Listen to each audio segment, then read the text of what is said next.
The absolute best thing to do when you have no idea what to talk about on a podcast is let the listeners decide. This is the Arsenal Vision Post-Match Podcast. My name's Elliot Smith, the Black Man, Twitter, Yankee Gunner. It's a mailbag episode. Mailbag! Ask for your questions on Facebook, on Instagram, on Twitter, and on Discord for patrons. We're going to get to those. The first section is going to be with Tim talking about his trip to Barcelona for Arsenal women, and then Clive and Paul will be on, and we'll take your questions. So that should be fun.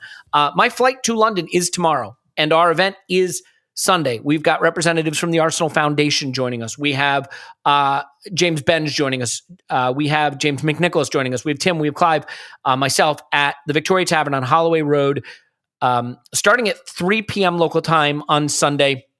That's the ticketed portion, but at 4:30 local time on Sunday, we're all having drinks and hanging out. So it's going to be great, and I hope you'll be there. I really, really can't wait. We'll try to do some fun hashtag content while I'm over there, video, audio, all kinds of stuff. So we'll see how that goes. Tim's on Twitter. So hello, Tim. Hello there. All right. Don't have you for a long time, but I do have you. And let me say it is as good as I hoped it would be. Let's just talk Barcelona. You went to Barcelona for the Arsenal women's match against Barcelona women. It didn't go great, but I'm curious if maybe the experience, learning experience for the club, for the players, for yourself, was maybe better than the scoreline, which, if memory serves, was it 4-1? 4-1, yeah. Yeah, so let's talk about it. Yeah, sure. So it wasn't really a surprise to anyone that is a seasoned watcher of this Barcelona women's team. So for people that don't know, they are by a long chalk the best team in Europe. They won the Champions League last year and they played Chelsea in the final and they were 4-0 up after half an hour. So that gives you a little insight into how good they actually are. And really, this is a bit like winding the clock back on men's football in the respect of this Barcelona women's team is a lot like the Pep Barcelona team that everyone knows and loves. They perhaps, with the exception, they perhaps don't have that Messi figure, but everyone else is really, really good. So they play very, very similar football to that Barcelona team. With the slight distinction that instead of like a Messi figure, they have a striker called Asisat Oshoala, who actually used to play for Arsenal. And she, as a centre forward, she's like Drogba-like. She's stronger than everyone else. She's faster than everyone else. She's a really good finisher. She makes really good runs. So imagine Pep's Barcelona team with Drogba up front. And yeah, exactly.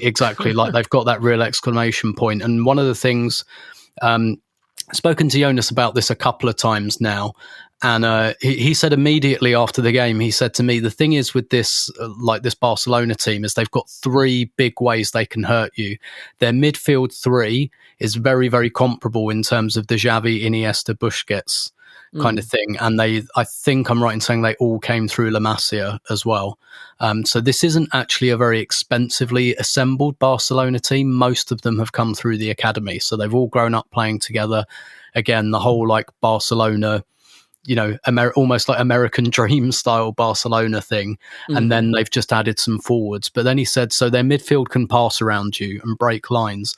And then their wide players, they've got player called Caroline Graham Hansen, who's I can't remember if she's Norwegian or Danish. She's Norwegian. Brilliant player. They've got Lika Martins, Dutch, brilliant player, and they've got Oshoala up front. So they've got these two really dribbly wingers that are really good at beating fullbacks one-on-one, and then they've got someone who'll run through you in the middle. And so he was like, basically, they've got every threat that you could imagine. They can pass through you, they can dribble through you, they can run through you.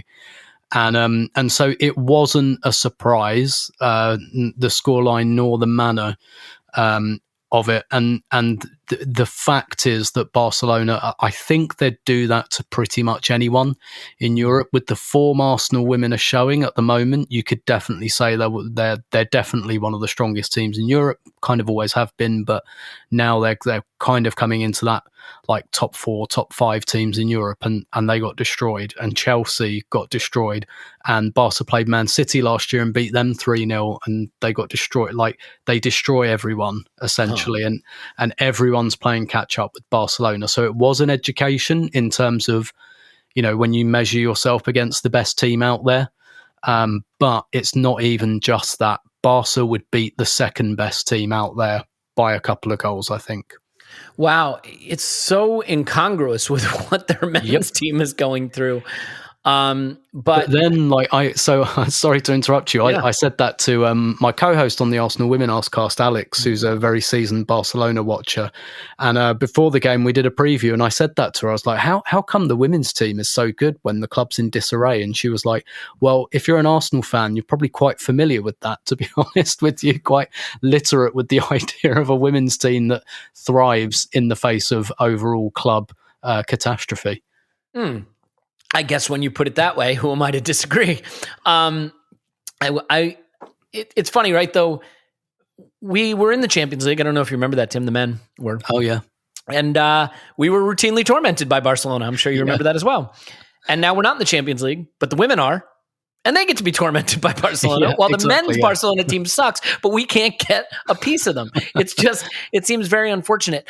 I mean, how do you receive it as a fan of the team? I mean, I guess when you go into a game where you don't expect to compete and you know the level is different, that can sometimes prevent an overreaction, negative overreaction, but it is humbling. And I mean, it's not like the Arsenal project is humble itself. I mean, there's a lot of talent there and they've splashed for big names. And I'm curious, do you think the players were sort of circumspect about this and understood what was going on? And, from coach to players and all the way through the club, was this, you never want to expect to get beaten, but I'm curious how Jonas reacted to it and if the players were fairly downtrodden or a little more circumspect. So he said that because one of the questions I asked him, I was like, to what extent were you expecting to not have the ball for most of the game? And he said, well, actually not to this extent.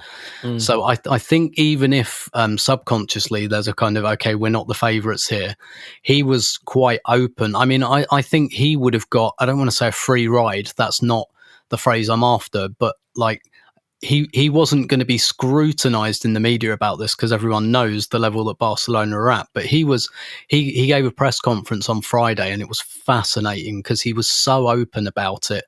And he said, well, to be honest, we had a game plan and I didn't think they'd be able to deal with it as well as they did. And he said, I underestimated them. So next time I've got to come up with a better plan. And he was very honest about that. He said, well, I thought I saw some weaknesses in this Barca team and it turns out they're not. And so that was really, really fascinating. And he kind of said, he gave a really fascinating dissection as well about what happens to a team. Like, so he said the two lessons. I want to talk about this. I love this. Yes, please. Yeah. So even on Sunday, he was asked what are the lessons learned from Barca. And he said there are two things: to defend better and to defend better as a unit, but to defend less. And this plays into what he said on Friday, because he was talking about like doing better when you have the ball, but he talked about like the psychological aspect of playing a team like Barca, and I'm sure it's the same when the men's team play someone like Man City. And he was saying what happens to you when you're under that much pressure defensively is when you get the ball, you become conservative because you're scared. And so he was saying what happens when you finally get the ball off them is you don't see Arsenal players, you see Barcelona players. So you start passing very, very safely. And he's, because you're scared, you're anxious, and you're thinking, oh, if I try that risky pass and I don't make it, we won't get the ball for another 5 minutes. And by then they might even score in that 5 minutes. So everything that you do, even when you get the ball, becomes kind of dominated by fear. And that's one of the things he's talking about, because obviously Arsenal will play Barcelona again in December at home. And he was saying next time that's something I want to do better. Like, we might have to accept that we'll be like 30-40% of the ball if it's a good day, but we have to do much better when we have that kind of 30-40% of the ball. And he was saying like you get governed by fear, and that's what I've kind of got. He said, A, I've got to come up with a better game plan, but B, when we get the ball, we've got to do more with it and give them more problems. And that's I think his main takeaway. Yeah, I think that's brilliant. I do like that he's willing to talk tactics, and talk about specifics and not necessarily platitudes, just sort of coach speak platitudes. And let's be clear, I understand why coaches use platitudes, because first of all, I'm sure they look down at most of the people listening to them and feel like you wouldn't understand it anyway. Yeah. But I think there is a penalty that you can incur for being honest, in the sense that you talk about what you're doing and then people are hypercritical of it. And the less you give in terms of red meat to be chewed on, the less abuse you can take for it in some ways. Yeah. And maybe the women's game with the tiniest, I want this to come out right. No, I think but it's fair you're to say right. there's less scrutiny. Yeah, Exactly. Yeah. And so it's not put under a microscope. And maybe the people that are supporting that team and following them are more interested intellectually in it in a way. And it hasn't, maybe the women's game hasn't yet recruited the wackos, the psychos, the emotionally stunted people who will just have a go over anything, he says, pointing to himself with all of his fingers. Since this is a mailbag pod, I actually have a question for you from the Discord if you're up for it. Yeah, sure. Hedge blog on the Discord. That's obviously a blog about hedges, I assume, which I would read. Let's be clear. If Tim is on, my question is, am I alone in thinking Mana Iwabuchi hasn't quite found her form? I feel like she's got another gear. She's had moments of brilliance, but I don't feel it's been consistent, or am I being hypercritical? No, I think that's probably fair enough. So Mane Iwabuchi is Japanese playmaker Arsenal bought in the summer, having courted her for many years. And she's Vivian Miedema's best friend. She played with Viv at Bayern Munich, so she already has that relationship. And she's, as a player, like, I can't resist the comparison. She's like Thomas Rosicky, but with a bit more end product. But I think there is probably an element to which players like that, like creative players like that, are a bit in and out. I think the thing is with first of all, the team rotates a lot. So she, like most players, is kind of in and out in terms of minutes at the moment. Still playing the majority of minutes, but like none of them are playing all of the minutes. But I think also our expectations of players like that are sometimes slightly skewed. Like when we see a creative player, like we want to see that final ball all the time. And actually the real, that's obviously the biggest value of a good creative player. But I think the real value of a creative player, and I see this in Ødegaard, and I definitely saw it in Ozil, is like economy with the ball. So it's not just making those brilliant passes or those line breaking passes, but knowing like the rhythm of the game and just never giving the ball away. And that's kind of what Iwabuchi is like. Like, she has got that final ball, but at the same time, she really understands the rhythm of a game. She knows when to go backwards. She knows when to go forwards, sidewards, whatever. And she's, like Rosicky, she's one of those move the ball, move myself, get the ball, move myself kind of players. And she can do spectacular things, and she has done a couple of times. Like, I don't think it's unreasonable to expect a little bit more, maybe just because of the level of her talent. And she's 29, she's a World Cup winner and everything. But at the same time, there's a lot of competition in her spot, and she sometimes plays wide. She sometimes plays as a 10. So I think what the coach is looking for is for this team not really to have stars per se, but for everyone, like for there to be a lot of rotation and for pretty much everyone to be 8 out of 10 all the time. And I think she's kind of meeting that, if that makes sense. It does make sense. Time for another? Yeah, sure. Andrew the Hinkley Gooner at From Dial Square on Twitter asks, and look, these are the questions I've got. The fact that they skew negative may just be a reflection of the Arsenal sentiment right now. Q for Tim. I've watched every Arsenal women's game this season. Personally, I've been disappointed with Parris thus far. Is she just settling in, first touch and finishing, etc.? Poor. Yeah, so Nikita Parris, I keep saying I don't like making these comparisons, but sometimes they're irresistible and quite useful. Nikita Parris is very Theo Walcott. She is all end product. That's the player she is. Can we get her on the men's team then? And she is she is exactly that type of player. Like, she plays on the right of a front three, but really her whole game is built on making that curved run infield. She can play up front. She has played centre forward, but she's better on the right of a front three. And so you know where I'm going with this comparison. And yes, technically sometimes she can be a bit frustrating. But she will get you goals and she will make you goals. Like, she is the women's football version of Theo Walcott in his prime, I might add. So I do get that. I think of the new signings, the new attacking signings anyway, she's probably the one who hasn't quite settled in yet. And I think a lot of that as well is just because she's competing with Beth Mead for a spot, and Beth Mead has gone up a level this season so far. So it has been made a bit more difficult for her by that. So I'd still be like quite paid. Like, I think she'll get into double figures for goals this season, no question. So I do get that, and I don't think she's quite there yet. But I think as the season goes on, she'll be fine. So let me ask you just about sort of the women's game and the growth of the women's game generally. I wonder, as we've had a lot of discussion, obviously, in the last week about the takeover of Newcastle. There's some pretty shady shit in the men's game. There just is, right? Mm-hmm. And I don't want to suggest that that's the extent of it. It's all over the place. And I think people find it distasteful. I don't want to present this as sort of like the women's game is condescendingly cute and sweet or anything like that. But is it possible that some of the less palatable aspects of the men's game and influences coming into the men's game creates an opportunity for the women's game to be a place for people to go who love football, want to support their club, and want to distance themselves from some of the influences they see coming into the men's game? It's possible in terms of the environment around it. Still the same owner groups. Exactly. Like who are Arsenal's title rivals in the WSL? Manchester City and Chelsea. And where did that money come from? It's inseparable.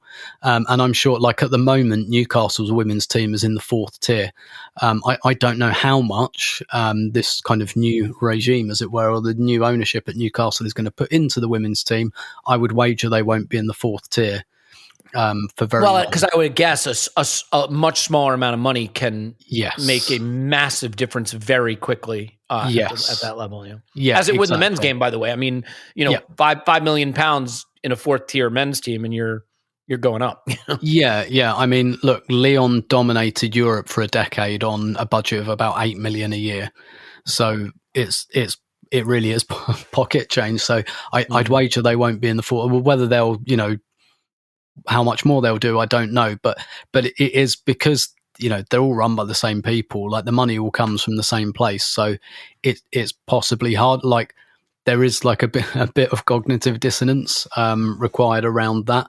I think for Arsenal fans, it could be because if you're an Arsenal fan and you want to watch Arsenal with star players competing for league titles, that's where you go at the moment. It could be for Barcelona fans. If you want to watch Barcelona play perfect tiki-taka football and win the European Cup, that's where you go at the moment. So maybe for some of these, historic superpowers, I guess, or historic powers that are currently under a little bit of threat at the moment, if you're a supporter of one of those teams, I'd recommend it, to be honest with you. But overall, it's just too difficult to separate, the clubs from the actual projects themselves. And yeah, as you say, like I feel it's slightly uncomfortable, not least because we do this to women in society. We kind of we expect them to be like morally pure and to like correct all the kind of all the like the moral morally objectionable stuff that men do. Like we expect them to be like mothers and cleaners and all of that. Like there's some deep seated like psychological stuff that goes on here when we expect if I was to say, I really like women's football because it's got almost like amateur principles, like that's still kind of out of order, because I'm kind of saying that these professional athletes don't deserve like to be paid 200 grand a week or something. Do you know what I mean? Like it feels. I do know what you mean. I think it's what I will say, Tim, just in response to that is I think there is just sort of an association right now, and this is, I admit, probably reductive and oversimplification, that the more money there is in something, the more corrupted it becomes. Yeah, of course. And so there's just a tendency to say, there's less money in this thing, and so maybe this thing is less corrupted. Yeah. And do you know what? Where women's football has a really big opportunity at the moment is so something they're doing with the new Champions League deal. DAZN have the rights to the Women's Champions League, and they're giving it all away free for the next, I can't remember if it's 3 years or 4 years. It's all free, ungeo-blocked. You just go on their YouTube channel and every game is on there. And that's an investment, right? Because what they're doing is they're trying to gauge what the product is worth, because obviously in 3 or 4 years they will start charging for it, and they want to know not just how much to charge for it, but they could come up with a completely different subscription model. Like, women's football doesn't have to do all the things that men's football is doing. So they could even do a World Cup every 2 years, even if the men don't. If they wanted to, they could say, well, actually, we can do this. Yeah. Like, if we take the Olympics less seriously, we could do a World Cup every 2 years, and that'd be great for the women's game, because it's like, you know, it's great marketing, and we know interest booms and things like that. And they could do with the Champions League. They'll look at who watches what, and they might come up with like a tiered subscription model, for example. So let's say Arsenal's Champions League group at the moment is Barcelona, Hoffenheim, and sorry, I don't know how to pronounce this, a Danish team called Køge. Mm-hmm. And what they could do, I'm going to say that was right. Yeah, thank you. You're welcome. And what they could do, like, they could say, well, okay, Arsenal Barcelona, that will cost you £6 to watch. Arsenal Hoffenheim will cost you £3, and Arsenal Køge, either £1 or like just tick yes to, we get to obliterate your inbox with junk email. You know, so they could come up with like a tiered subscription model, or they could say like, right, okay, English people are watching WSL clubs in the Champions League, so let's like charge appropriately. Or people are just watching Barcelona. Like, there's a lot of possibility to do things maybe slightly differently, which, you know, that's where the possibility is for women's football, I think. Yeah, interesting. And just a final thing, I know you have to run, and this is a terrible thing to say, it's just a final thing because it's a huge topic, but have you talked to any of the Arsenal players about what's going on in the NWSL?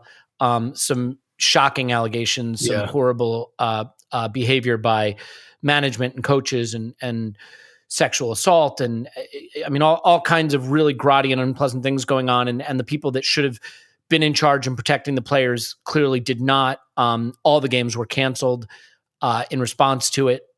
Obviously, like, that's not a league you cover directly, but I'm curious if it's bubbled up into the conversations you've had with the Arsenal players, and you know, if that's something they're keeping a watchful eye on.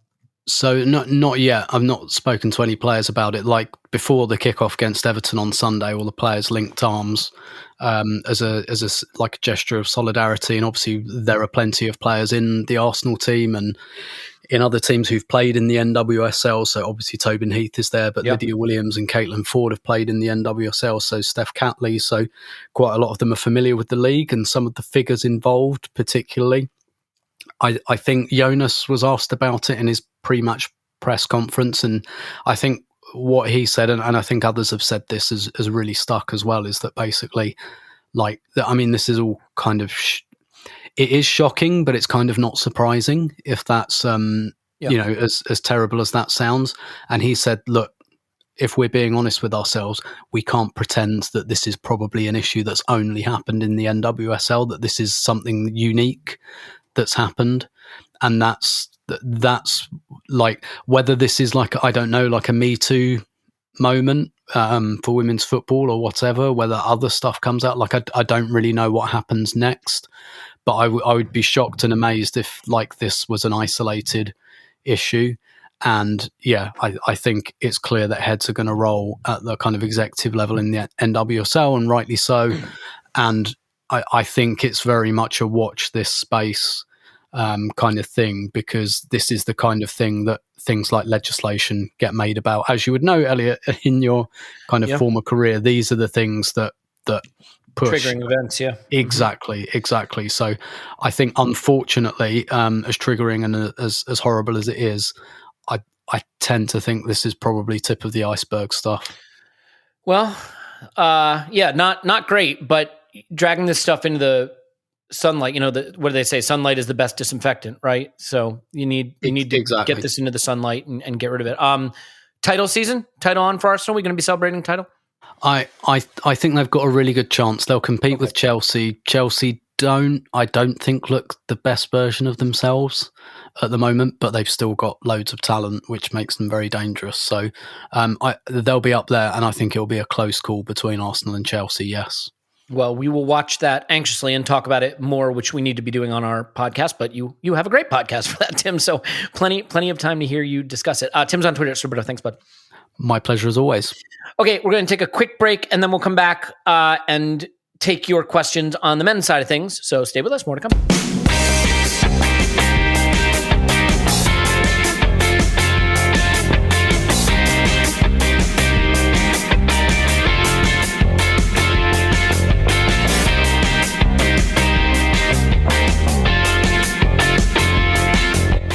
Back, and in a new innovation that is designed to spotlight all of the talent at the Arsenal Vision podcast, we're going to record everybody separately because I had nothing planned for my Monday before my travel day. No, nothing whatsoever. Clive's on Twitter, Clive PFC. Hello, Clive. Yeah, hello.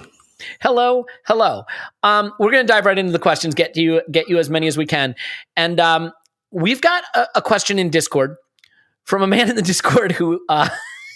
he sometimes stirs the pot a bit, but I think the question is interesting. I'm going to rework it. His name is Windy Wilo, and everybody who's listening, who's in the Discord is like, what? He gets what?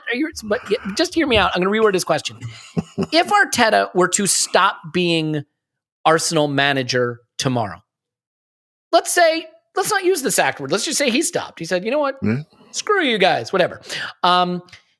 Do you think any Premier League club would go for him? And if not, where do you think his next job would be? In other words, like, we rate Arteta. We think there's something really special in there. It hasn't fully clicked yet, but even me as a skeptic, I'm willing to say I see something really special in there, and it's a work in progress. If let's say the Arsenal journey ends for him, even at the end of the season or whatever, where do you think that next job is? How do you think he's viewed in the game such that he would, what would be next for him if not Arsenal? Do you think? That's an interesting one. That is a good question. I think it's difficult. It puts in stark relief our feelings versus maybe what the rest of the footballing world thinks. I suppose, like anything, you need a vacancy, if you know what I mean, to really trigger your mind. Point, and so there are none. There might be one at a pretty rich club in the northeast. I was just going to say that. Newcastle manager. And you give them what Man City did, and how they did it and how they built that model. And he was there when it really did escalate, shall we say. That does sort of make sense now. I've said it out loud. But yeah, your point about Arteta being interesting is the point where my head is really. And more importantly, I'll tell you why I always give him a little bit of more of a go than somebody else, many others. It's what people say in the game about him. And in the game, I always say football is a village, and if there was something really bad about somebody, it would get out. And even though his results have been patchy, his feedback within the game has been solid. And he is seen as somebody innovated, massively committed, really got a plan. And although sometimes we don't always see it, I'm sort of trusting the people that know.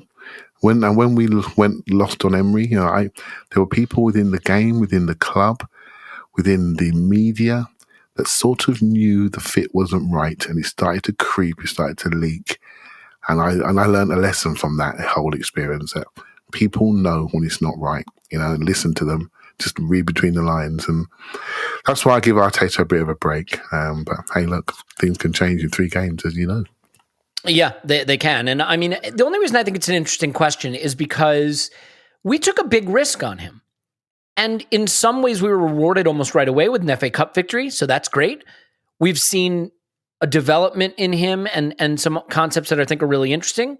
We've also seen periods where it hasn't worked, and the results have maybe been not up to the level that we had hoped. I think if we certainly compare what we've done so far with what our greatest expectations might have been, certainly on the attacking football side, I think you might say it hasn't quite lived up to it yet. But the question I think that you'd have is if he were to be looking for another job tomorrow, I still think it would be a gamble, much in the way it was for us, because I don't think we know clearly enough who he is yet. I think we suspect there's someone very sharp and effective in there, but I don't think it's conclusive, in the way you might look at other young managers and say, they did something that was conclusively impressive early on, whether it's a Tuchel or a Nagelsmann or a Klopp or, whoever, some of those young up and coming guys who proved themselves definitively. It depends what you say by proving themselves and what that success criteria is. I mean, there's a guy at PSG right now who's never won a trophy. Right? He's got one of the biggest jobs in the world. Now, it's how he operates that's got him that job.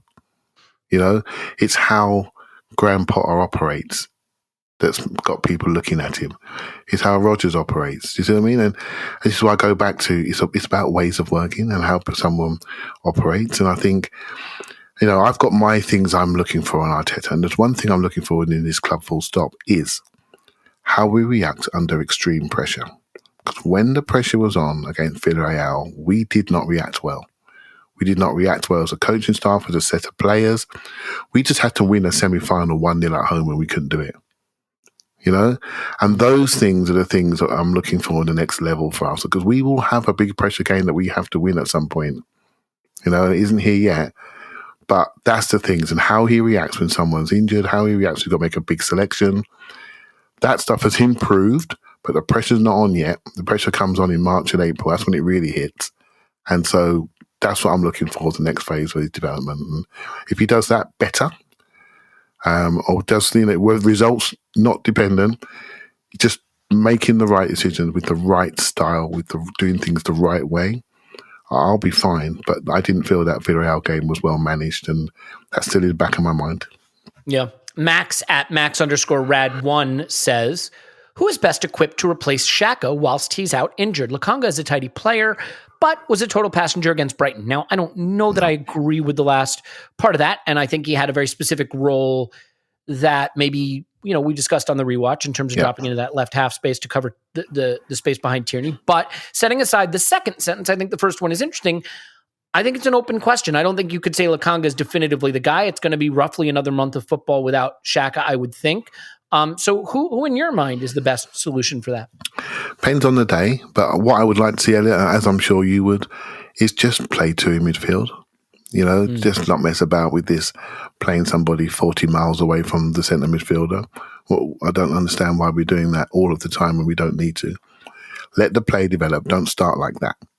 So let's own the centre of the pitch. Just give the kid a chance, right? Let's not make him cover big distances when he's just making his debut on every single ground, first time he's going there. Let's just give him a chance. Playing with somebody in a partnership, distance is nice. Let Tierney progress up the pitch when we have good solid possession, not start up the pitch too high, too early. That puts a lot of pressure on if we turn the ball over and our ability to contract. So I'd like to see us play that way. And I don't mind, I said it before, I don't mind Odegaard dropping in there. It depends on the day, depends what we're trying to do. I think there comes a point we need to control football matches. There's different ways to do it, physically, technically, different ways to do it. Distances, high line, low block, whatever you want to do. There's different ways to control the game. I like the idea of Odegaard deeper, I really do. But it won't work every day. And soon it doesn't, I'm sure I'll change my mind and I'll tell people I'm not sure about Odegaard deeper. It depends. It's about Arteta picking the right day for the right players. If you're going to play the left back thing, well, Maitland-Niles is probably more suited than Lokonga is. Due to the fact he's played there and he's happy on the touchline defending, and he can contract just as quickly. So if you're going to do that, play him instead. So and he's played like a hybrid position before in the system when we had three at the back. So horses for courses, mate. Let's see what happens. But I like the idea of Odegaard, particularly for home games. What he can do when we want to control games and really push teams back and play. I like to see us play next to forward, and play Odegaard deeper. Yeah. Well, here's one more about my hobby horse attacking 49 unbeaten at 49 unscored unbeaten underscore. Couple underscores there in case you missed it. The biggest concern with the team is what they do in the opponent's box or don't do. I think that's fair. Which is the bigger contributing factor to the lack of goals scored? Few natural goal scorers or system? Feels like the crux of the issue with Arteta's football. So when people say, system, I think what you're trying to do as a coach, you're looking for width and depth. Right? So you create depth, you create a transition almost when you have good secure possession. Right? So I think we struggled to get away from, whether we went deep, we struggled to get away from the press versus Brighton. So we couldn't create that pass through the team style transition play. And we struggled to hold the ball in central areas. So we couldn't join up the attack, couldn't get enough pressure around, couldn't get enough waves. As soon as we got a Lacazette on, things looked a bit different. So I think the answer for attacking football for us is you need someone who can hold the ball in central areas on certain days. I wasn't saying that after Spurs, because Spurs gave us a midfield. It didn't really matter. We just ran through them. But there are other days that people are going to stop the ball going to Partey in particular and really clamp onto us. And they're going to challenge us to go maybe slightly over the press. Do you know what I mean? And we couldn't do that against Brighton effectively for long enough. So I think there's a personnel issue, and I also feel needs to be a change in emphasis. And I think that can now come because I think we've got good passing players in the back. And I think it's all about our security on the ball, holding the ball to create the escape routes we need to get to our talent up front. I did feel we had a few too many players coming to the ball at Brighton. I'd like to see one or two more running away from the ball to create that space to then playing to secure the ball more easily, shall we say, if that's good English. But that's just one game, and each game is different. So I'm a fan of Pepe being on the pitch more often than other people are. I think he offers a threat which forces people to stand still and not press onto us. So, and that gives us space for Odegaard, Smith Rowe, Saka to do their escaping, right? So I think it's a personnel issue with what we have, but I also think the ideal centre forward isn't here yet. And that's in the transfer market, in my opinion. Well, I'm glad you asked that because I've got a question about that, and I know you're just about out of time. What I will say, just really interestingly to me, Clive, is I think Arteta has a really weird problem that the players that maybe suit the type of football he'd like to play, Lacazette, Smith Rowe, Odegaard, Saka, maybe don't have the end product of players like Martinelli, Pepe, Aubameyang. And I think if you ask me what players more neatly fit the positional play and have the technical level that Arteta would want, it's Smith Rowe, it's Odegaard, it's Lacazette, it's Saka.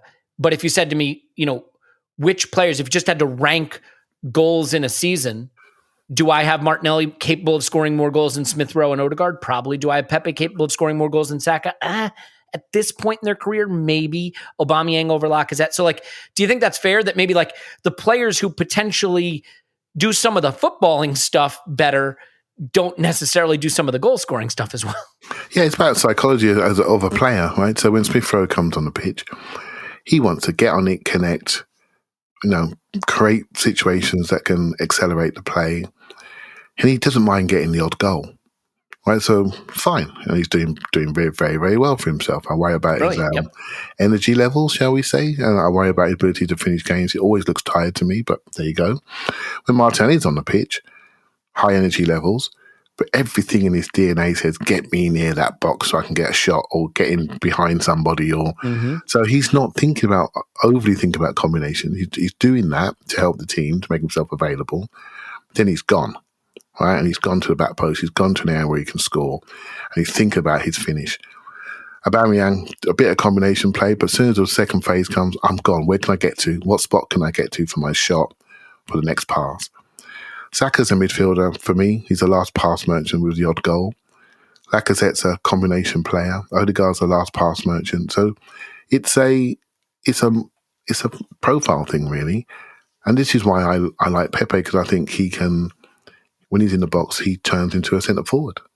He wants to kill you. And I'd play him at striker, by the way. I'd love to see him get a chance there. I know it's weird. But his finishing is just unbelievable when he's there. And I just think we need that. We need that in the team. We scored 5 goals in 7 games. And we played okay for the last 4, no drama. But 5 goals in 7 games, I know we had some tough games, right? But that's still not good, is it, Elliot? I mean, I'm sure you know where we fit in the charts. I don't think you need advanced metrics to tell you that's not great. Oh, thank you. the ball's going to go in the old onion bag. That's pretty important. Advanced metrics is not my strength, as the listener knows. So, not needed in that case. But yeah, I think, I like to see forward threat. I like it. But then as soon as we don't build up play effectively, I'm looking at the balance. But I do remember the old 2+2 thing we've spoke about in the past? Yeah. I like 2 killers, 2 creators in my front 4 diamond. You choose, right? But not everyone can play, so you got to sit people down every now and again. Just have 2 killers, two people that combine. That's your front 4 diamond, and you add somebody as the 5th lane guy, and it's normally Tierney to set the play. That works for me, and why don't we just stick to that? Right? So it's why I think you see Liverpool, for example, thriving so much because in Jota, Salah, and Mane, and to some extent Firmino as well, like those players can do both. You know what I mean? Those are players who can do both. And at the very, very elite level of the game, if you can do both, then you solve a system problem and a selection problem, right? Because you say, hey, build the play, beat a man, and score all the goals. It's like football's easy, right? So Eddie Longbridge asks, and we had a lot of questions like this: should Arsenal look to bring in a new striker to replace Aubameyang and Lacazette this summer, or just go full youth project with Martinelli and Balogun? A lot of people like Don McKell 17 said, what striker should we target? And there were a lot of questions about Isaac. And he says, the more I see Isaac, the more I see King Thierry. That's my choice. Yours. So do we go get a striker? Do we lean entirely on youth? I think no, but is Isaac the guy? What do you think? Yeah, I think this project needs one more poster child, shall we say. Right? And it needs to be a forward that everyone recognises that's the crown jewel. Yeah, it does. And this is where the money should be spent. If we can get some bodies out, and this is where the money should be spent. Isaac is obviously is a nice player. He may be a little bit young, to put the weight of the world on his shoulders. But Aubameyang, you're already doing it to plenty of young players. What's one more? Exactly. Aubameyang will still be here, so they can share the burden, and so that makes sense. Isaac is slightly different in body shape to, say, a Balogun, but we know Balogun should be on loan anyway. And then Balogun takes the third striker role. And hopefully back in Europe, there'll be plenty of minutes for him, he says, hopefully. So, yeah, Isaac looks nice. There's a couple of English players, obviously Calvert-Lewin, 25, Ollie Watkins, not sure. Nice player, side foot merger in the box, a bit of movement to help set the play. Maybe a younger version of Lacazette, but not quite dominant physically enough for me. He does run the channels quite nicely, but not quite dominant. But I'm still looking. I'm still YouTubing on that one. Calvert-Lewin, he's a little bit. For God's sakes, man, you've got the login for Y-Scout. Just use that. I don't care about my credibility, right? So clearly, I don't either. Let's be honest. And so. Calvert-Lewin, I think, is a monster forward, really good in the air. He gets himself on the back post beautifully. In the air, he's without peer. Seriously, he's unbelievable. But sometimes I think he lacks a bit of smoothness, but I'd have him over Watkins. And there's somebody that my mate Tom talks about, Yusuf En-Nesyri, that's Sevilla. I'm not sure I got the name quite correct. Yeah. I quite like him. He's a lefty finisher. He can sprint, he can move. I quite like him. He's 25. It's a good age, but he brings a bit of devil. I think he's had a bit of a recent injury. So, again, he's on my research list. But what I've seen from him, he's a sort of one-touch finisher that looks good.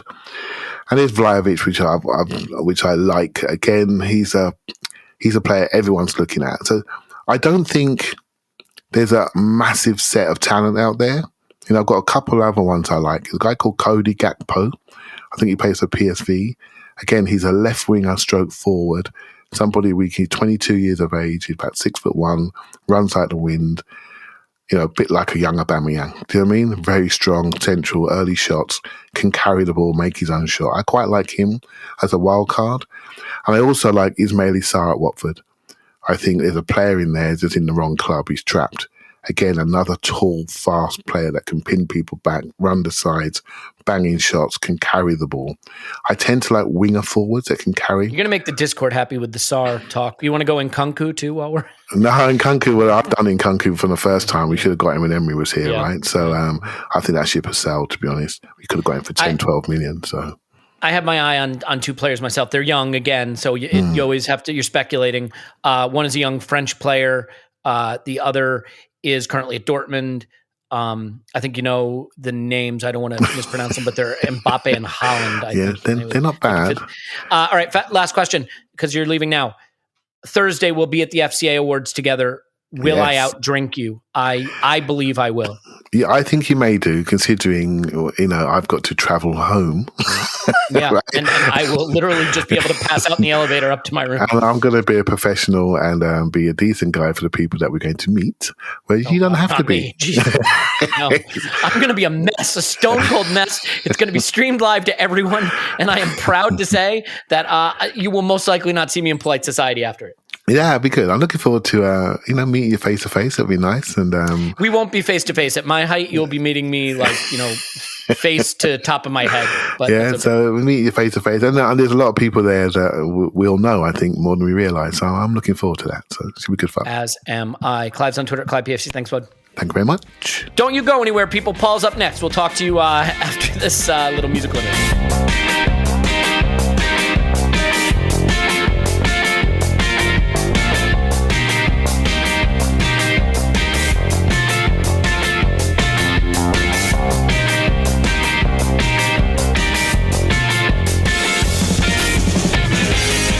Yep, we're back. Paul's on Twitter. Pause my pants. So pause. Woohoo! How's your fall going? It's fall, right? It is fall. It is falling. Lots of leaves everywhere. Everywhere you don't want them. It's a nice time of year. Like it's picturesque until you have to get the rake out. Yeah.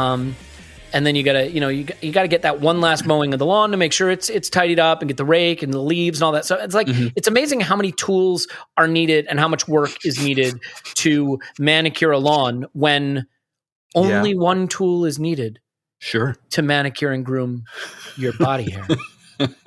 Am I picking up on a Manscaped vibe? I think I am, Paul. Because you know what? Yeah. When it comes to below the waist grooming, there's no need to carve your pumpkins this Halloween because Manscaped is here to upgrade your grooming experience. Yep, that's what it says in the copy. There's no need to carve your pumpkins. Look, I'll make this short and sweet and painless. Wow, that context to what we're discussing. That's not a good intro, but we all groom. Like, this is the dumb thing, right? All the silliness aside and all the sophomoric sort of maybe uncomfortable banter aside, like, we do body grooming. And most of us, I think, now in this enlightened age, do potentially shave our privates and maybe do some chest and underarm grooming and maybe some sideburns and nose and ear hair. And like, you can do it with a good tool or a bad tool. You can do it with an old razor in the shower. You can do it with like some cheap trimmer you got on Amazon that can't get wet and like the plug doesn't stay in and the battery doesn't work and it nicks you a few times every time you do it. Like, no, it's just not, there's no need. This has ceramic blades, skin safe technology. Lawnmower 4.0 has a battery that just goes on and on and on and on. You just set it in the cradle to charge it. You can leave it in the shower. It is wet or dry. It has a beautiful bright LED light. So you can actually see what you're doing down there, which turns out pretty important. It has sizing guards for doing things like sideburns and eyebrows and stuff. You need to do that. There's the weed whacker, which does your ears and your nose, which unfortunately at this stage of my life has become a necessity. Now they have like body washes and all kinds of nice smelling, effective tonics and things like that for you, plus a shed bag for all of the stuff to take it with you when you travel. So go to manscaped.com, use promo code ArsenalVision. It's 20% off and free shipping. Like, that's the thing, right? Like, where they can get you sometimes, and I know this because we have a web store for some pod merch, and like, shipping's a pain in the ass. And there's no way that we're just not big enough to be able to offer free shipping because we do third-party shipping and they won't offer it for us. And like, it's frustrating because I hate it. Well, this is free shipping and 20% off when you use promo code ArsenalVision. So go to manscaped.com, use promo code ArsenalVision, get 20% off free shipping. Try the Lawnmower 4.0. You're going to do the job with the right tools. And then, you can also sign up for Patreon, never have to hear these ads again because we do ad-free editions. Paul, is that enough of that? Sure. Yeah, I mean, you're right. Everybody does groom nowadays, don't they? I feel like, yeah. So do you want me to share a slightly unpleasant story? I will. Why not? So going back to, like, I was just out of college. This goes back a long, long time because I'm an old person, and I was dating someone, and they like basically made the comment that they were unhappy about the fact that I didn't do that. And it like really hurt my feelings. I don't know why, but like I felt like so ashamed and like something's wrong with me. But like that, it's hard. And then I did it, and we wound up breaking up. So screw that. Probably because you broke up with a girl because of your beaver. No, to be fair, she enriched the life of my wife subsequently, right, by setting me on a better path. Okay. Maybe I wouldn't have gotten married if I hadn't gotten that advice. This is in look at my stage in life because you're sharing. I feel like I should share. Like my grooming requirements are a little different. Those old guys that grow their nails like 10 feet long and stuff over time. Like, I occasionally have like a really long pube that I have to yank out. No. No. That's about it on my side of things. I just, no. I guess I'm a bit more hirsute. But okay, Added Demolisher on Discord, okay. the man with the biceps, says, what do we do with Pepe? Accept our losses or re-sign to a new deal? I think that maybe sets it in too harsh a light, Addy, but that's okay. How much do you think we could get for him in the transfer market, Paul? How much could we get for £72 million Pepe? Yeah, to accept our losses, re-sign him. How much could we get for him? What do you think about what do you do about a problem like Pepe? That is a quote from a musical. I'm not phrasing it that way. Anyway. Yeah. Well, you're sort of amortizing your loan over time. So once you get to the end of it, you've mostly paid it off. And then you just look at Pepe in terms of what's his value to the club and his contribution. I think, to be harsh, probably you say, what can we get for him? And what can we save in wages? And you say, can we do better with that money elsewhere? And probably the answer is yes. Now, I have a soft spot for Pepe for sure, and I think he's a very talented guy, but I think he needs to adapt to the program better or be more impactful. And we have other options at the moment that play in his position. So I think it is one of those tough decisions you have to make. And I would lean towards seeing what you can do. What do I think we could get from? Maybe something in the 25 to 30 range. I mean, it depends what the market's like and whether there's buyers. I mean, what can you get for Laka? Absolutely nothing at the moment. It doesn't mean he's worth nothing. So it depends on the market a bit. But in a more reasonable market, maybe we get something like 30 million. And maybe he's paid 140 million, so that frees up some wages too, and that's part of the analysis. Yeah, I mean, the thing I would say is that you almost certainly have to replace in some respect, in the sense of you have some young players and some old players, and he's the one that sort of fits in that range. And so, I mean, I think you can't just sell Pepe. I mean, I guess you can just sell Pepe and let the young players grow into that role, but I think you'd be light an attacking player. Scott actually asked a question about this, Scott Willis, but like he's literally been on 2 different Arsenal Vision podcasts in 3 days. So I don't think we need to take Scott's question because he gets his share. Scott. For God's sake. For God's sakes, man. Okay, so Sham Johnstone, and that is not my opinion of him. That is what I'm not saying like that Johnstone fellow is a sham. His name is Sham Johnstone. He's a sham of a mockery of 2 shams of a travesty of a Travis Johnstone. Shamakri. At Dope Gooner, because he's dope and he does dope stuff. It recently broke that Arsenal told Saliba a while back that he is still an important part of the club's future. We can discuss if that's actually true or not. If he is to return, how would you incorporate him into a side with White, Gabriel, and Tomiyasu already there? What do you think? Two prongs of that. Do you buy that was told to him, or that is just some, improving PR on Arsenal's front? And if it is indeed true, how do you answer the second question? I don't know if it's improving PR. I hope it isn't. I'd be very skeptical, but I wouldn't completely dismiss it because it's too easy for then Saliba or his agent to knock it back and say, no, they didn't. So... like, don't do bad PR. I don't think you can, like, that feels like a bridge too far though, right? Like if the club goes, oh, we told him he's part of our plans, and he comes out, he's like, they did no such thing. Like, then you are at open war at that point. Yeah. But like he said some stuff along the way. Like that's true. You he hasn't been shy. No. Yeah. So like he mightn't do it right now, but towards the end of the season and he wants to do something different, he can come straight back and say, that's BS. Especially if the club lean into it a little more. So who knows?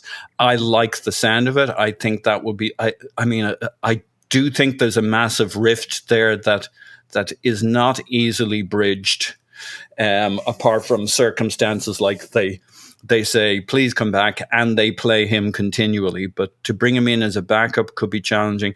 And the problem is if he comes back and if the idea is we bring him back and he's very, very good, well then, what are we bringing him back for? I mean, I think that's a good problem to have, but it's kind of duplication. We have Ben White there, so either he's not good enough or Saliba isn't good enough, because you want a starting partnership that basically starts all the time. So it's a good problem to have, and you could sell one of them, I guess, if you just want to be pragmatic on it.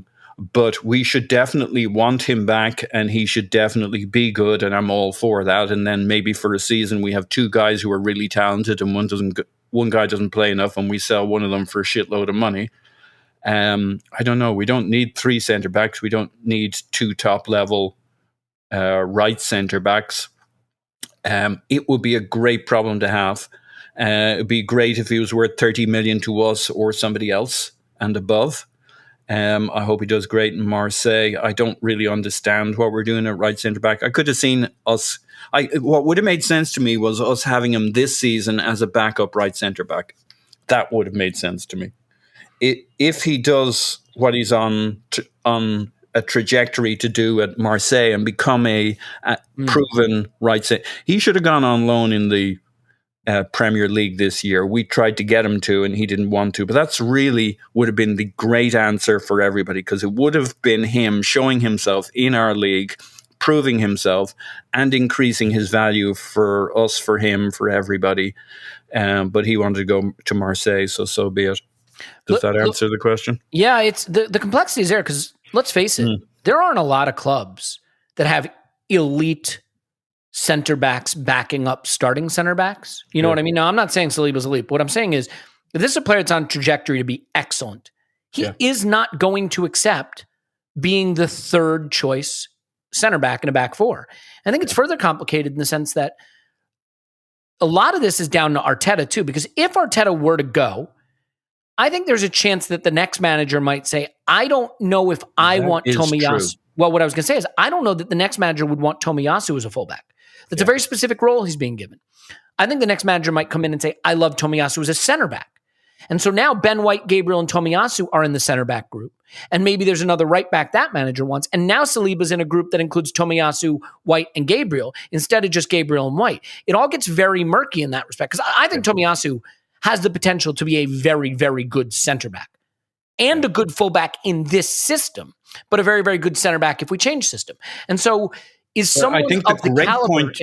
The great point you make there is, if the manager changes, the calculus totally changes, because just in the simple scenario of White versus Saliba, he may see it the other way around. But and he may have other uses for Ben White. Yep. Right, but the money spent. So, and this is why I think the moment Ben White was bought, the die was probably cast with Saliba in the sense that there aren't a lot of elite center backs who are willing to be third choice, and your £50 million English center back isn't going to be second choice. And I guess the open question was, well, if Gabriel hadn't looked as good as he's looked, his position might have been more in jeopardy. And you could say that the duo could be Saliba and White, because Saliba has played left center back.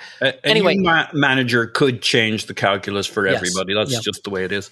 All right, here's one that I think is a pretty straight answer, but it's been bouncing around as an idea, so I thought it was fun to handle it. Gunnar Durden at Gunnar_Durden asks, would you guys have Ox back at Arsenal on loan? 3 question marks. So he's flummoxed by this. There are 3 question marks. And he does say on loan, but I mean, Mark Irwin from The Sun was floating that story yesterday. Which tells you how much credibility there is to it. But yes, go ahead. Yeah, I don't actually know how much credibility he has apart from The Sun. No, absolutely not. Like, he had a time at ours. I was very happy with the money we got for him. Liverpool are good at selling. That's the other thing to keep in mind. So we won't be getting them dirt cheap. Well, for the question on loan, would you take him on loan? Yeah. No, I don't know what that. I mean, I guess you consider it in, like, is that the best loan we can come up with? Aren't there other loans? I don't know what role he solves. I mean, first of all, you wind up with a guy who you're lucky if he plays half the time. Lucky.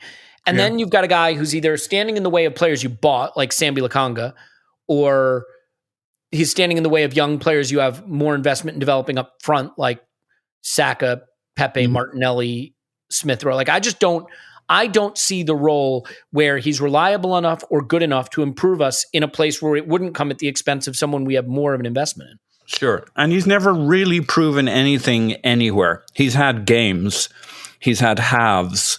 He's had goals, but it's not like he ever went anywhere and people said, yep, he's a starter for us. He'll play every week. So Yeah. And even when he has stayed fit, he still you still scratch your head and say, well, he switched off defensively, or what is he, or I got two I really like here. I'm going to start though with Derek Skranar. Derek Skranar at Derek Skranar. Sorry, Derek. Presumptively. What rule change would you rather see in the Premier League? An orange card where the player receives a yellow and 5 minutes off the field, not quite a red, in other words, between a red and yellow, sort of a sin bin thing, or a fourth substitution per team?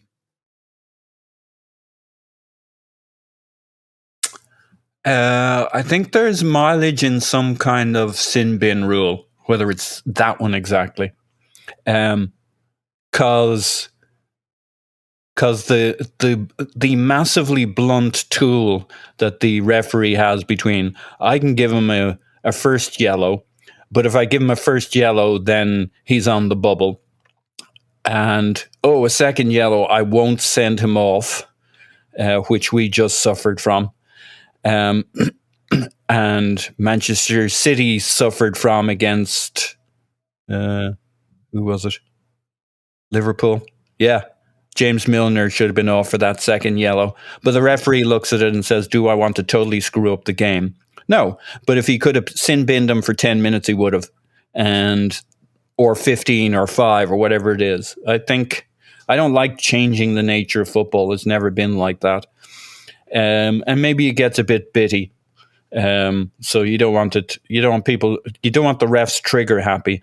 But I think there should be an interim option between 1 yellow and 2 yellows. It totally changes the calculus for referees and for the game. And the question is, does it do it for the better, right? So is it the case that referees become more willing to show that card, let's call it a second yellow, that leads to the 5 minutes off the pitch or 10 minutes off pitch, whatever it is, say 5 minutes for the sake of argument. That's how he asked the question.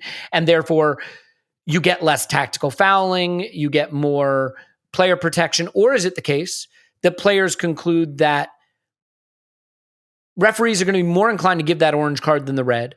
So suddenly the level of sort of aggressive tackling and dangerous tackling goes up because the calculus players do is that I can get away with this. This isn't going to get me sent off for more than 5 minutes. You know what I mean, Paul? Like, you never know the externalities of a rule, right? Like sometimes you pass a rule with the goal of doing A, and you instead wind up producing the opposite of A, whatever that would be, Z. Yeah. And so like, would it be the case that players might say, you know what? 5 minutes off the pitch is worth it for me to make this challenge, whereas a full red card might not have been. I think the calculus, though, I think in your answering the question, you've got to assume one of two things. Will the referees do it well? In which case, I like the sound of it. Will the referees just do it badly and annoy us by their massive inconsistency and just make things worse? And therefore, the players take advantage of that inefficiency in refereeing, in which case, no, thank you. So I would do the fourth sub because I think what you can do... That's Paul, nice and clean. Well, here's what I was going to say also. If you just improve VAR, right? Like if you get VAR to the point where it's not a stupid joke and it actually works, VAR can actually do what the orange card would be intended to do, which is really like just make sure the rules are enforced a little better and a little more consistently. At least theoretically, we haven't seen it in the Premier League yet. The fourth sub... I mean, I think that is a much cleaner and more obvious thing, and especially with the way the footballing calendar is working, and now there's talk of the World Cup every 2 years, and like it makes a lot of sense. I think you can keep the energy levels of a game up so that, you know, the games don't necessarily peter out. I think you can change them more to make them a little more interesting. I know it favors the big clubs, but I would also say in the Premier League, teams are getting so deep and so much money is in the league now that like I don't know that you have the days of like the next sub for Brighton is a guy who shouldn't even be playing professional football, which was sometimes the case with some of the teams that came up to the Premier I also think it's really short-sighted because one of the things teams in the middle and lower part of the Premier League do is bring in younger players, develop them, and send them on. And I think sell them on. I think in the medium to long term, it gives them a chance to showcase and develop their own talent. I know they're against the bigger clubs having this option, but I think it's incredibly short-sighted. They benefit from it too. It gives them extra legs at the end of the game if they're holding on to a draw or kind of shoring up their defense. It's such a marginal difference between, does it really matter if Pep brings on 4 worldies instead of 3 in terms of his subs versus, say, I don't know, Brentford bringing on, like, next season when they've built up their squad a little bit more, another good mid-level guy to help kind of put some legs on the wing. Like, from a player standpoint and from football standpoint, it's clear we're running these guys into the ground with new competitions, World Cups every 2 years, more and more and more and more and more. And you need to give the players and the managers options to keep these guys fresh and to keep them from getting injured. And that should come first. And I think actually all the teams in the Premier League would benefit. Maybe the wealthier teams will benefit slightly more, but there's bugger all in it, and the players will benefit. Like, if you're a young player, the next Saka coming through, the 4th sub is wonderful for you. If you're Balogun, you might actually get on the pitch before kind of 5 minutes to go. You might actually play a real... I thought you were going to say before next season. Before next season. It's good for developing young talent in English football. Do it. Well, that kind of leads then, I guess, to Seattle Gooner's question on the Discord. Mm-hmm. Remember Gabriel Martinelli? We had quite a few questions about this. But I like remember Gabriel Martinelli. I think that's a fair enough introduction to it. Yes, Lewis, I knew him well. At Makeo Saka says, if you have to sell one of Martinelli and Balogun, who would you rather keep? Well, it's funny, right? Because my initial reaction was obviously Balogun. We have no idea what he is. Martinelli, we think he could be a star. But the funny thing is, like, striker is clearly more of an area of need for the future. Mm-hmm. Martinelli clearly would recoup a bigger fee at this moment. Mm-hmm. And Martinelli is the one who, if we don't sell him, he might angle a leave soon if he doesn't make a place for himself. And Arteta hasn't been able to find a place. So, like, the irony is, do I think Martinelli's better than Balogun? I do. Do I think he's better than him right now? I do. Do I think Martinelli has a role in this team that will be satisfactory to his ambitions and has the ability to carve one out? I'm not convinced. Whereas Balogun plays a position that we know is going to become an issue as soon as this summer. So, like, I guess I'd rather keep Martinelli, but I'd rather keep Martinelli in a world where Martinelli has a clear role and we start to see him reach this immense potential that so many of us think he has. How do you resolve this? I mean, this is where not having European football is just a big problem. Yeah. And a 4th sub would be nice. Look, that's why I thought it was the great next question, because he'd be playing a lot more if we had that. Yeah. I like Balogun a lot. I've cooled on him a little bit, and that's not his fault. We just haven't seen very much of him, and the few minutes he's had here and there, striker. I mean, hasn't really helped him. So he needs to go on loan. Martinelli could be an absolute worldie. He's a shot monster. He's a tearaway. He's a whirling dervish. He's a Tasmanian devil. I think he's going to have a phase in this season when he gets to show his stuff, and I hope he does it. I think his upside is basically top level. It doesn't mean he is and will be top level, but he absolutely could be. I think that's a real stretch to project that onto Balogun, and I think whenever possible, you want to keep your talent in the club. Like, great, you can sell him and you can get some money. Who gives a crap, right? You get some money and then you spend it, and that's hit and miss, right? So if you might have a worldie or a top-level player or a guy who is a game changer, first you want to see if he works out for your club before you think, ooh, we could get some money for him.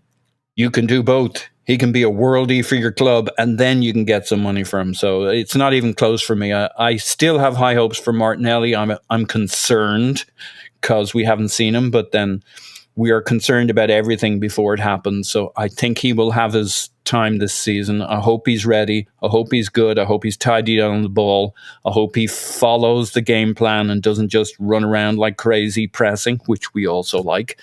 I think the problem with Martinelli is he's much more appealing to the fan watching him because of all of that energy and enthusiasm and endeavor and pressing than he is necessarily to any coach, including his own coach, who may love that aspect of his game, but wanted him to follow the plan for the game. And so I think there's this tension between fans who think, oh, he was great today, and the coach who says, well, actually, he did some good things today, but he actually undermined what we were trying to do overall. So he's obviously, this is a season in which he should be well bedded in. He should understand the plan, and hopefully it all comes together on all sides and we all love each other, and he's brilliant. We're all going to love each other regardless. Final question here. Dushyant Gupta. Dushyant? Yes. I'm looking at it here. Dushyant Gupta. Dushyant says, how do we tackle the 3 at the back formation going forward? And just to be clear, he means how do we handle it when other teams played? He says, so far, Brentford, Chelsea, and Brighton have used it successfully against us. Other Premier League teams would probably look to use it against us as well. I think he's got a point. The funny thing is, you go back a few seasons and we routinely ripped apart back 3 teams with runners in the channels between center backs in the space where the wing backs vacated. We destroyed Chelsea a few times with Alonso not being able to handle Bellerin, going back the other direction. But lately it has been a problem, and it's one that seems to really inhibit our attack more than anything. Now, that could just be, rewatching the Brighton game, I just thought the players weren't brave enough. They sunk too deep to cover the threat of the wingbacks and to cover the pressure that we're facing, rather than stretching the pitch, forcing them back, having the space to attack. So maybe it's more just courage than tactics. But what do you think about our response to other teams using the back 3 against us? I don't think we've I think tiny sample size, basically. I wouldn't be losing my shit over, oh my God, they're playing a back 3. We play a back 3. Tierney goes up the wing, and now you're basically playing a back 3 too, and you effectively have a couple of wing backs depending on who's playing on the right. I mean, it's a narrow margin between a back 3 and a back 4.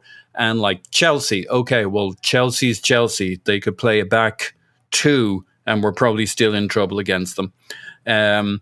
Brighton, look, that's just the latest data point, not our best day. More to do with us than to do with them in many ways. I mean, conditions, the way they press, blah, blah, blah. Us trying to play out from the back or go long, and going long wasn't going to work in that kind of weather because we've got midgets up front and Aubameyang and nobody to get the knockdowns. And I just think it's a tiny data size. I don't think we've a particular back 3 issue that I've seen that we can't handle, we can't face. Obviously, the best way to match up to a back 3 with 2 wing backs, if the team's good, is to match up in a similar format. And I'm all for us having the flexibility and being able to pivot to a back 3 with 2 true wing backs. But maybe you do that against Chelsea. What we did against Chelsea with our midfield 2 didn't work, so we shouldn't do that again. But I think that's how we did it. I don't know. I mean, do you think we have an issue against a back 3?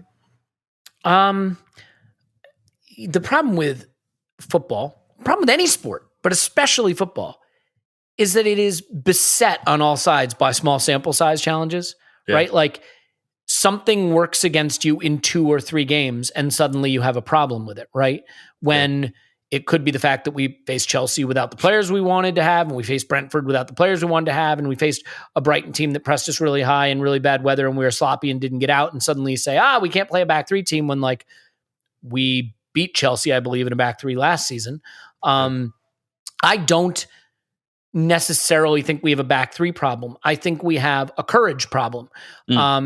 That I think our tendency when teams press us territorially and want to occupy more advanced spaces with wingbacks and things like that, instead of our response being to say, oh yeah, you want to play that game?